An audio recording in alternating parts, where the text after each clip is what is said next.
2001ರಲ್ಲಿ ನಮ್ಮ ತಾಯಿಯವರು ಒಂದು ಅರಿಕೆಯನ್ನು ಮಾಡಿಕೊಂಡ್ರು. ನನ್ನ ತಲೆಯಲ್ಲಿ ಬ್ರೈನ್ ಟ್ಯೂಮರ್ ಇತ್ತು.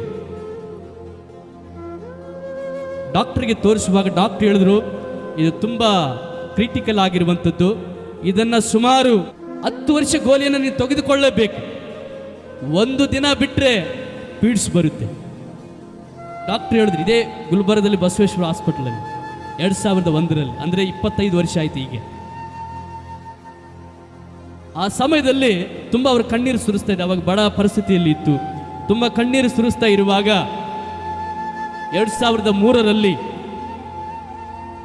ಒಬ್ಬರು ಬಂದು ಸುವಾರ್ತೆ ಹೇಳಿದ್ರು. 3ರಲ್ಲಿ ದೇವರನ್ನ ಕಂಡುಕೊಂಡೆವು. ಇದೇ ಪ್ರಶಾಂತ್ ನಗರದಲ್ಲಿ ಒಂದು ಸಭೆಗೆ ಹೋಗ್ತಾ ಇರುವಾಗ ಆ ಸ್ಥಳದಲ್ಲಿ ಅವ್ರಿಗೆ ಒಂದು ಪ್ರೇರಣೆ ಉಂಟಾಯಿತು. ನನ್ನ ಮಕ್ಕಳ ಪ್ರಾಣ ಉಳಿಬೇಕು, ನಮ್ಮ ಮಕ್ಕಳನ್ನು ದೇವರು ಕಾಪಾಡಬೇಕು, ಅವರನ್ನು ಕಾಪಾಡೋದು ನನಗೆ ಬೇಕು ಎಂಬುದಾಗಿ ದೇವರಿಗೆ ಅರಿಕೆಯನ್ನು ಅವರು ಮಾಡಿಕೊಂಡ್ರಂತೆ. ಆ ಸಮಯದಲ್ಲಿ 2001ರಿಂದ 2003ರವರೆಗೆ ನಮ್ಮ ಪರಿಸ್ಥಿತಿ ಬಹಳ ಗಂಭೀರವಾಗಿತ್ತು. ನಮ್ಮ ತಾಯಿ ಮೈಯಲ್ಲಿ 7 ದೆವ್ವಗಳಿದ್ದು. ಎಷ್ಟು ದೆವ್ವಗಳು? 1 ದೆವ್ವ ಇದ್ರೆ ತಡ್ಕೊಳಕ್ಕಾಗಲ್ಲ ನಮಗೆ. 7 ದೆವ್ವಗಳಿದ್ದು ಅವರಲ್ಲಿ. ಮತ್ತು ಮಾಟ ಮಂತ್ರ ನಮ್ಮ ಮನೆಗೆ ಮಾಡಿದ್ರು. ಪ್ರತಿ ವಾರಕ್ಕೊಂದು ಸಾರಿ ಒಂದು ಮಗು ಕೈ ಮುರ್ಕೊಳ್ತಾ ಇತ್ತು. ಈ ವಾರ ಇವನ ಕೈಗೆ ಮುರ್ಕೊಂಡ್ರೆ ಇನ್ನೊಂದು ಮುಂದಿನ ವಾರ ಇನ್ನೊಬ್ಬರಿಗೆ ಏನಾದರೂ ಆಗುತ್ತೆ, ಅವನಿಗೆ ಮತ್ತೆ ಹಾಸ್ಪಿಟ್ಲಲ್ಲಿ ಹೋಗಿ. ಹೀಗೆ ಸುಮಾರು ಎಲ್ಲ ಮಕ್ಕಳಲ್ಲಿ ಕಣ್ಣೀರು ಸುರಿಸುತ್ತಾ ಅವ್ರು ಮುಂದೆ ಸಾಕ್ತಾ ಇದ್ರು. ಆ ಟೈಮ್ನಲ್ಲಿ ಡಾಕ್ಟರ್ ಹೇಳಿದ್ರು, ಇವರಿಗೆ ಬ್ರೈನ್ ಟ್ಯೂಮರ್ ಇದೆ, ಈ ಗೋಲಿ 10 ವರ್ಷ ತೆಗೆದುಕೊಳ್ಳಬೇಕೆಂಬುದಾಗಿ. ಇಂಥ ಕಷ್ಟದ ಸಮಯದಲ್ಲಿ ಅವರು ದೇವರಿಗೆ ಅರಿಕೆ ಮಾಡಿಕೊಂಡಿರುತ್ತೆ. ಇವತ್ತು ಮುಂಜಾನೆ ನಾನು ಕೇಳಿದೆ, ಏನಂತ ನೀವು ಅರಿಕೆ ಮಾಡಿಕೊಂಡಿದ್ದೀರಿ ಎಂಬುದಾಗಿ. ಆ ಸಮಯದಲ್ಲಿ ದೇವರಿಗೆ ಅವರು ಅರಿಕೆ ಮಾಡಿಕೊಂಡು, ದೇವರೇ ನನ್ನ ಮಗನನ್ನು ನೀನು ಏನು ಮಾಡಬೇಕು? ಗುಣಪಡಿಸಬೇಕು. ವೈದ್ಯರು ಹೇಳ್ತಾ ಇದ್ರೆ, ಒಂದು ದಿನ ಗೋಲಿ ಬಿಟ್ಟರೆ ಇವ್ರಿಗೆ ಪೀಡ್ಸ್ ಬರುತ್ತೆ, ಯಾವ ಟೈಮಲ್ಲಿ ಏನಾಗ್ತದೆ ಹೇಳೋಕ್ಕಾಗಲ್ಲ ಎಂಬುದಾಗಿ 12 ವರ್ಷ ಇರುವಾಗಲೇ ಡಾಕ್ಟರ್ ಹೇಳಿದಾಗ ಅವ್ರು ಇನ್ನೂ ಚಿಂತೆಯಲ್ಲಿ, ಆ ನೋವಲ್ಲಿ ಇರುವಾಗ ಆ ಸಮಯದಲ್ಲಿ ಅವ್ರು ಹೇಳ್ತಾ ಇದ್ದಾರೆ, ನನ್ನ ಮಗ ಉಳಿಬೇಕು ಎಂಬುದಾಗಿ ಯೋಚನೆ ಮಾಡಿ ಒಂದು ತೀರ್ಮಾನ ಮಾಡಿಕೊಂಡಿರುತ್ತೆ.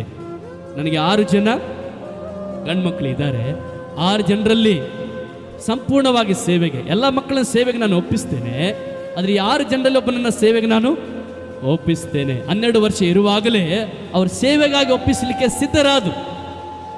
ಆವಾಗ ಬಾಂಬೆದಲ್ಲಿ ಒಂದು ಕೂಟ ನಡೀತಾ ಇತ್ತು, ಒಂದು ಮೀಟಿಂಗ್ ನಡೀತಾ ಇತ್ತು.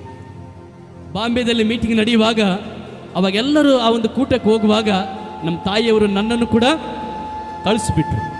ಒಂದು ಬ್ಯಾಗನ್ನು ನನಗೆ ಹಾಕಿದ್ರು.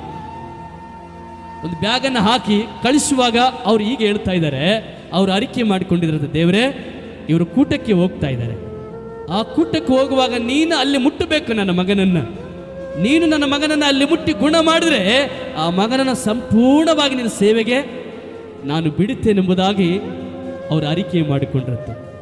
ಗಮನಿಸಿ, ಈ ಫೋಟೋದಲ್ಲಿ ನಾವು ನೋಡ್ತಾ ಇದ್ದೇವೆ. ಇದೊಂದು ಟೀಮು ಬಾಂಬೆಗೆ ಹೋಗಿತ್ತು. ನಾವು ಸೇವೆಗಾಗಿ ಹೋದಾಗ ಇಲ್ಲಿ ಕಾಣಿಸ್ತಾ ಇದೆ ನೋಡಿ, ಲಾಸ್ಟ್ ಅಲ್ಲಿ ಕೈಗೆ ಒಂದು ಬ್ಯಾಗ್ ಇದೆ ನೋಡಿ. ಆ ವಯಸ್ಸಿನಲ್ಲೇ ಒಂದು ಬ್ಯಾಗನ್ನು ಹಾಕ್ಕೊಂಡಿದ್ದೇನೆ. ಆ ವಯಸ್ಸಿನಲ್ಲೇ ಸೇವೆಗೆ ಸಮರ್ಪಣೆ ಮಾಡಿದ್ದಾರೆ. ಅವರು ಸೇವೆಗೆ ಸಮರ್ಪಣೆ ಮಾಡಿ ಕಳಿಸಿ ಇಲ್ಲಿ ಪ್ರಾರ್ಥನೆ ಮಾಡಿದಂತೆ, ದೇವರೇ ನೀನು ಅಲ್ಲಿ ಮುಟ್ಟಬೇಕು ನನ್ನ ಮಗನನ್ನ, ಮುಟ್ಟಿದರೆ ಅವನನ್ನು ಸಂಪೂರ್ಣವಾಗಿ ಸೇವೆಗೆ ಕಳಿಸಿಕೊಡುತ್ತೇನೆ. ಹಲ್ಲೆಲೂಯ. ಎಂಥ ತೀರ್ಮಾನ ಅಲ್ವಾ? ನಾನೇ ದೊಡ್ಡ ಮಗ, ನಾನೇ ದೊಡ್ಡವನು, ಅವಾಗ ತಂದೆ ಇಲ್ಲ, ನಾನೇ ಕೆಲವೊಂದು ಕೆಲಸ ಕಾರ್ಯಗಳು ನೋಡ್ಕೋಬೇಕು. ಅದೇ ನಾನು ಸೇವೆಗೆ ಹೋದರೆ ಎಷ್ಟು ಪರಿಸ್ಥಿತಿ ಆಗುತ್ತೆ.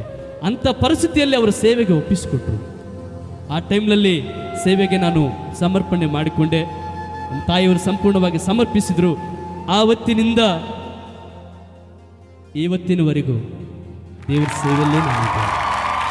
Hallelujah, hallelujah. ಆವತ್ತು ಮಾಡಿದಂಥ ಸಮರ್ಪಣೆ ಸೇವೆಗೆ ಇವತ್ತಿಗೂ ದೇವರು ಸಾಕ್ಷಿಯಾಗಿ ನಿಲ್ಲಿಸಿದ್ದಾರೆ.